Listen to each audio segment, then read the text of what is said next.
watching Canadian Muslim news on Muslim Network TV. From Toronto, Ontario, I'm Catherine Bullock. Assalamu alaikum and greetings of peace. Today, a conversation with the editor of a new book called Ottawa, Inshallah. But first, some news headlines. Siksika Nation votes yes to $1.3 billion settlement from federal government. Minister of Agriculture announces $28 million for P.E.I. potato stockpile. Muslim nations unite to help unlock frozen Afghan assets. And French government seeks new initiative targeting Islam. And now the details. Siksika Nation in Alberta will accept $1.3 billion in a settlement agreement. The First Nations members voted in a referendum late last week. The settlement is compensation from the federal government over a 1910 surrender claim, in which 46,000 hectares of fertile and resource-rich land was taken from the First Nation community. About 77% of the people who voted cast ballots in support of the offer. Siksika Nation Chief Ure Crowfoot said in a press release that the settlement is not reconciliation. Rather, it will help provide better services for people to improve their standard of life. Federal Minister of Agriculture Marie-Claude Bibeau announced a $28 million program to aid farmers in Prince Edward Island after potato trade with the United States was suspended 4 weeks ago. The $120 million trade has been at risk due to the threat of potato warts. The money will help farmers who lost potatoes in the trade suspension, as well as distribute the leftover product to food banks. In the meantime, Bibeau says that trade cannot resume until federal officials investigate, which could take up to 2 years. The Organization of Islamic Cooperation on Sunday announced steps to mitigate a looming humanitarian crisis in Afghanistan. The 57-member coalition on Afghanistan was held in Pakistan's capital, Islamabad. Pakistan's Foreign Minister Shah Mahmood Qureshi and OIC Secretary General Hussein Brahim Taha said a humanitarian trust fund will be established to help Afghans. The conference called for unlocking the financial and banking channels for Afghanistan, and members agreed to launch a food security program. Foreign ministers of member states and representatives of the UN, the US, the UK, Germany, Japan, Italy, and several international organizations were in attendance. Afghanistan's delegation was also present. With presidential elections drawing near, the French government is looking for ways to attract far-right voters. France's right-wing Interior Minister Gérald Darmanin announced he will organize a Forum of Islam in France early next year. Through the proposed forum, the government will designate about 100 people to be religious leaders, imams, and members of civil society for the French Muslim community. These will be individuals who support the French government's belief that Islam and Muslims are a problem in France. France is home to Europe's largest Muslim population, which numbers over 5 million. That's it for the news. And now our conversation with the editor of a new book called Ottawa, Inshallah. A new book has just been published, a beautiful hardcover book with glossy color illustrations. It showcases the work of 25 Muslim artists in Ottawa, published with the help of a small grant from the city of Ottawa. And we're very honored today to have with us today the editor, Aquil Virani. Assalamu alaikum and welcome to the show. Wa alaikum assalam. Thank you so much for having me, Dr. It's really our pleasure. Your new book called Ottawa, Inshallah. You are an artist. You've done digital art, you've done film, you've done writing. Is it new for you to put together a whole book? In some ways, yes. I have a graphic design background, and so I do put together books for others, but don't often use this kind of graphic design skill set in my art practice or my community work. And so it is something slightly new for me to say. I'm creating a book of Ottawa-based Muslim creatives. What do you got? I'm happy to spread the word. What was your thought process? We're in a pandemic. People maybe have lost their jobs and maybe they're not buying books. We know that a lot of people in the gig economy have suffered. So what was your thought process? Oh, I'm gonna do a book.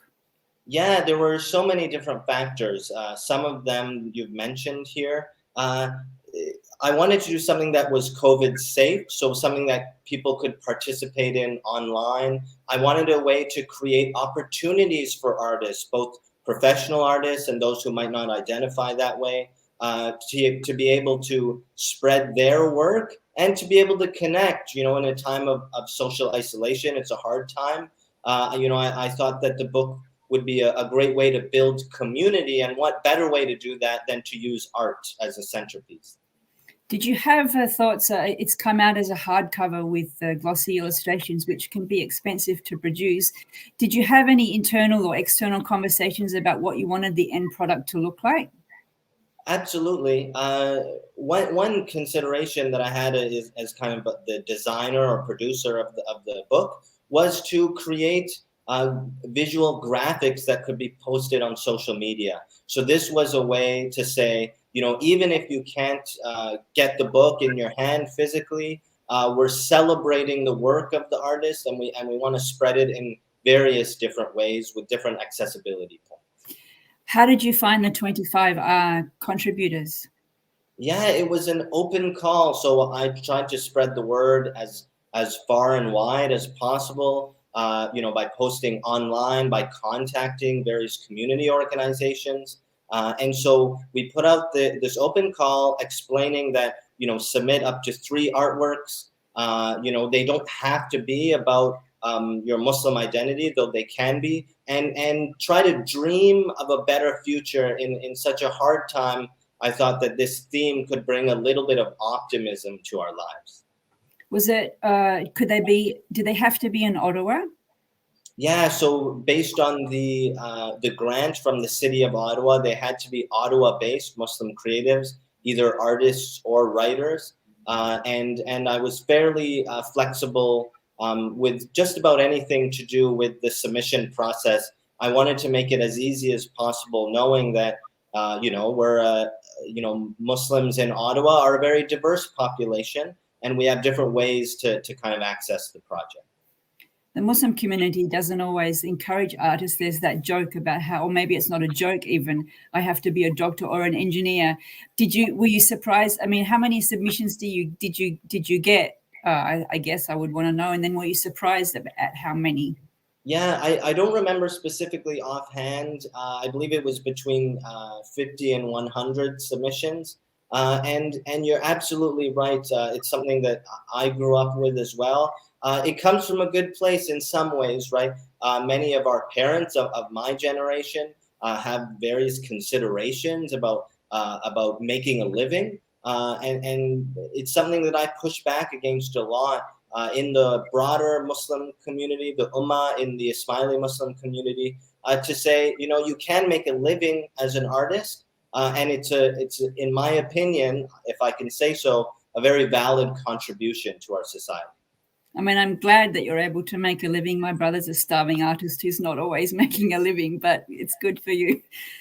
You in your artist statement, you say that you like to blur the line between art and activism. Do you see this book as an example of that, or are you branching out in a new way?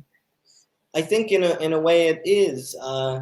Activism you can define broadly as trying to create the world you want to see, to address specific issues and improve the world. And art is a great way to do that. I think art is very engaging, right? It's different than trying to lecture someone, tell someone. You can share stories that help to motivate people and show different perspectives. And art can be really subtle that way, to simply connect with one another and see what effects, usually positive ones, come from that. And I think this book is an example of that. Yeah. So if I hear what you're saying, then you see something in the world that isn't quite right, and you hope the book will speak to that. And I assume that you chose the artists based on how they spoke to what it was that you wanted to kind of draw attention to. Can you share with us what that was? What were you trying to highlight? Yeah.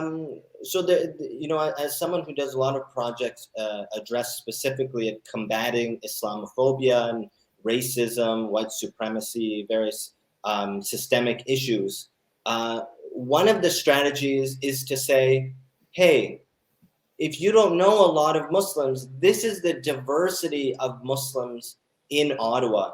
Diversity in terms of medium, in terms of what art medium they use, diversity in terms of ethnicity, our different cultures and backgrounds, diversity in terms of artistic thought. These are the million different ideas coming from Ottawa-based Muslim artists and writers.